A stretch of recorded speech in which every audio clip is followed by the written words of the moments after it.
get one. If not, I'll make sure that you do when we get to that part. But I want to get started because mini lessons are supposed to be really quick so we can get into reading workshop. I was talking to Mr. Smith the other day, and he shared that you guys are getting ready, really gearing up for the map test, and I know you're going to do awesome on that. So what's great is that some of the things that you're practicing for math are also skills that are going to help. They're going to help you do well on the math test, but also, and more importantly, they're going to help you become better readers for the rest of your lives. Okay, not just to read for a few hours on the test, but to become strong readers for the rest of your lives, and that's always our goal. So he told me an interesting story of what happened when you guys came across the word subtitle last week. I think it might have been on an assignment or a test. You came across the word subtitle. And he said this was an unfamiliar word to some of you, but you did not let that stump you. You didn't quit. You didn't assume because you don't know the word subtitle that you don't know what the question is asking. You did some problem solving, and you looked at subtitle, and you found a part you knew in subtitle. What was the part you knew in subtitle? Remember, Wyatt? You weren't here? Yep. Sub. Yeah. You knew sub, and you probably knew title too. And what did you know about the prefix sub? What do you, when you hear sub? Have you heard that before? Yep, Talia? It means under. Exactly. Sub means under. Like if you think of a submarine, it goes under water or below. Yes. So I was really impressed that you were able to take that word apart, and it helped you understand that subtitle means a title that's below or under, or maybe not even as important because it's under, but related to the main title or the main heading.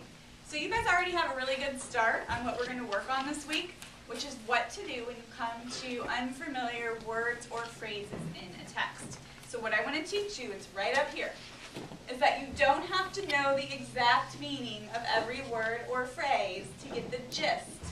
And have you heard that before? Get the gist of something? Isa, eyes up here, please. To get the gist or basic idea of what the author is saying. Nobody needs to be writing anything right now. We're just listening. So you do not have to know the exact meaning of a word or phrase to get the gist. Okay? So some ways you can get the gist. We're going to talk about them this week.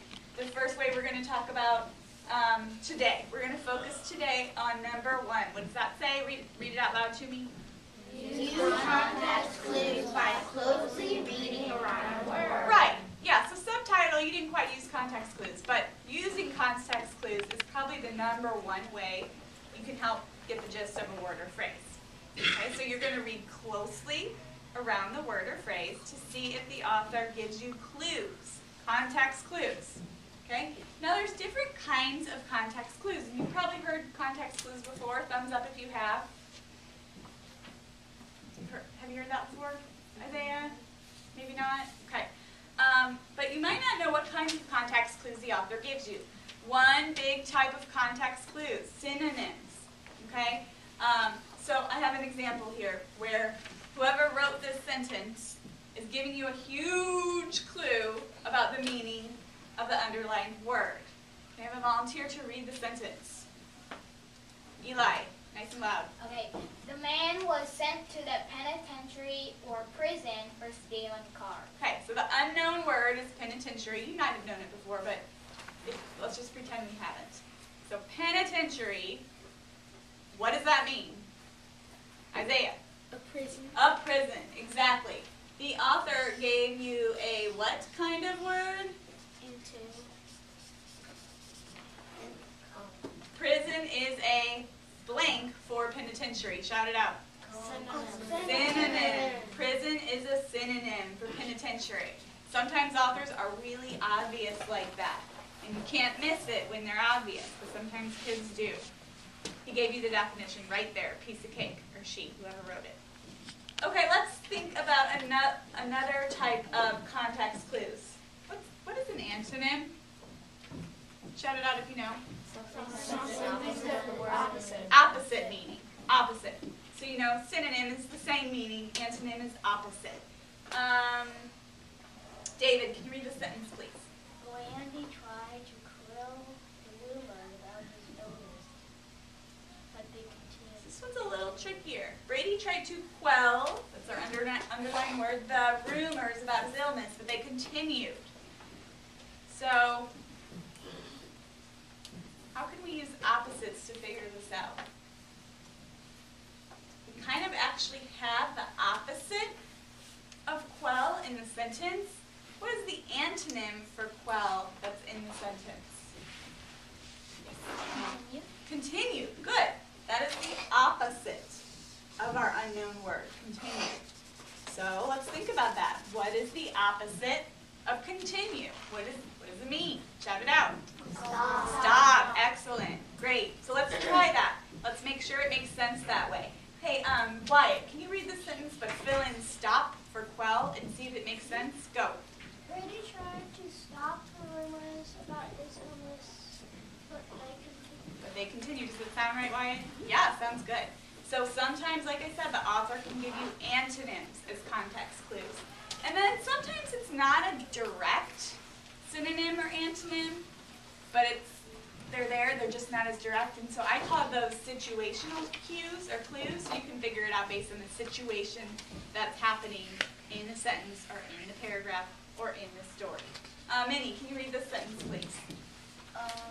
The mammoth footprint wasn't made by a small animal. The mammoth footprint wasn't made by a small animal. So let's think about that.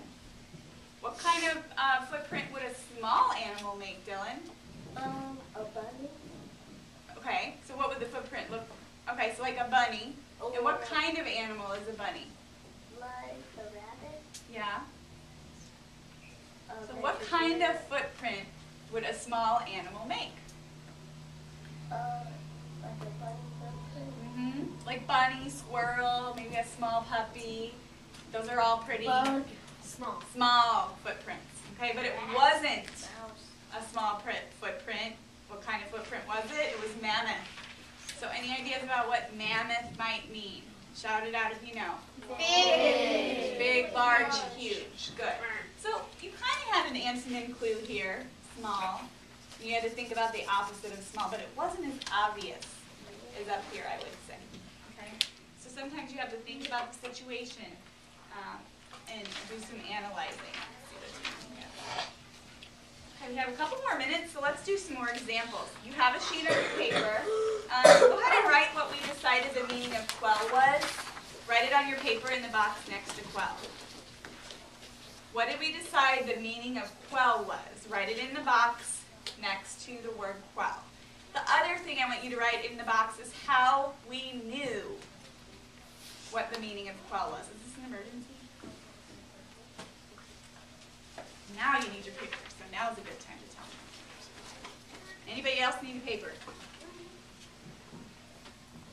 So how did we know that quell meant stop?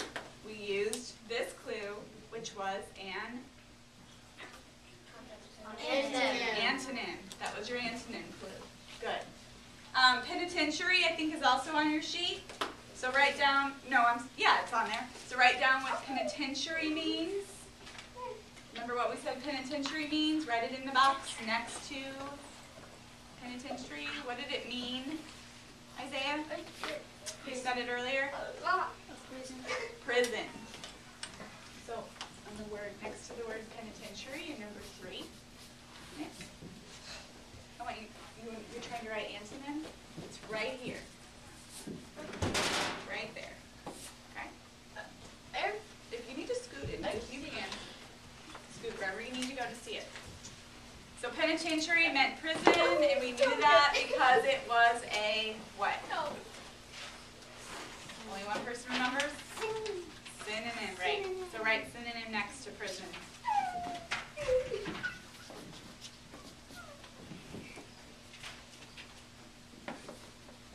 There you go, Nick. Good idea to look off with your neighbor.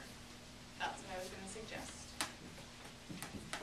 Okay, and then we had the word mammoth, and we decided that meant very large or huge. And we kind of used antonym and kind of used the situation, so you could write antonym or situation.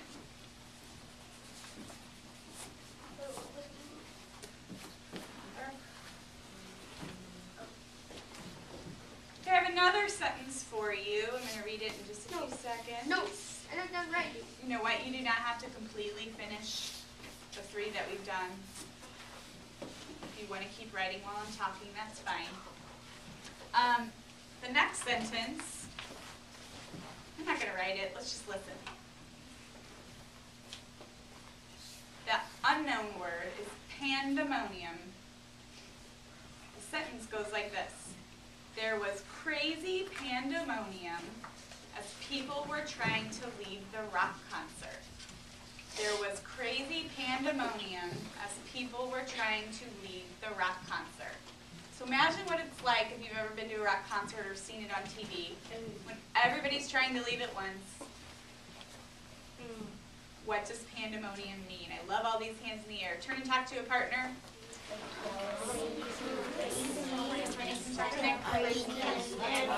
Or like chaos.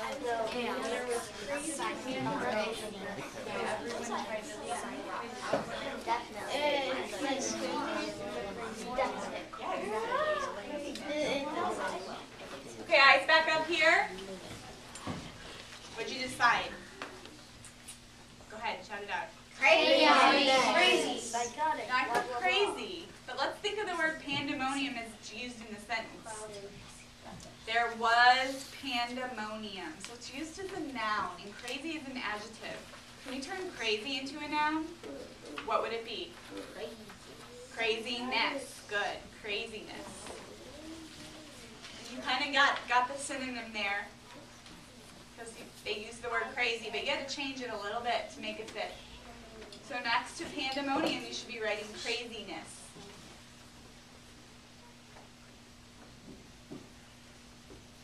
C-R-A-Z-I-N-E-S-S. Change the Y to an I, add N-E-S-S.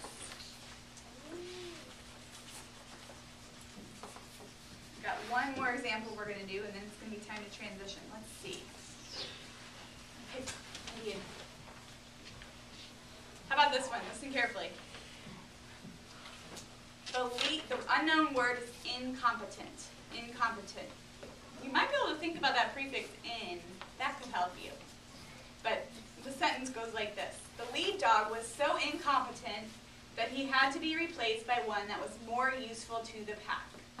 The lead dog was so incompetent that he had to be replaced by one that was more useful to the pack. Turn and talk. So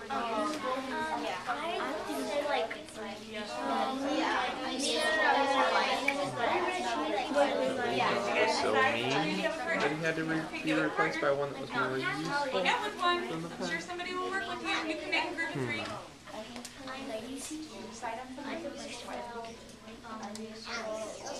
Is that the lead dog was so lazy that he had to be replaced by one that was more useful to the pack? Sounds a little better.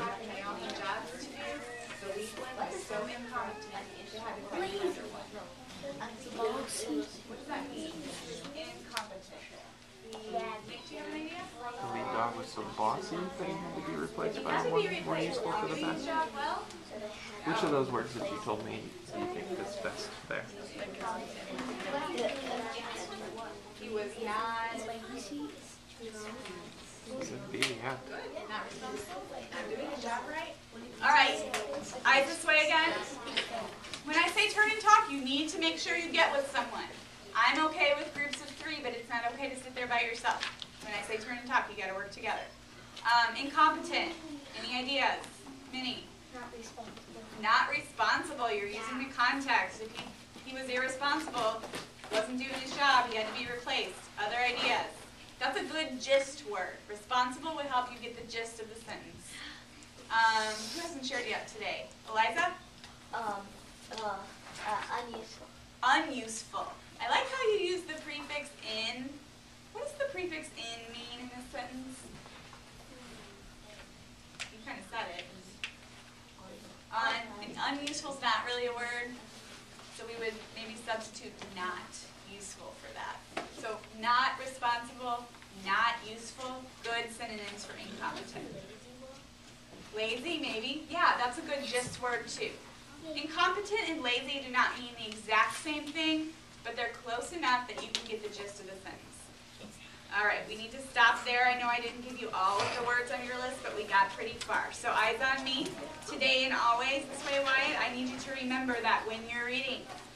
or taking a test, and you get to a word or phrase you don't know, you've never heard it before, eyes this way, Minnie, you need to not get stumped.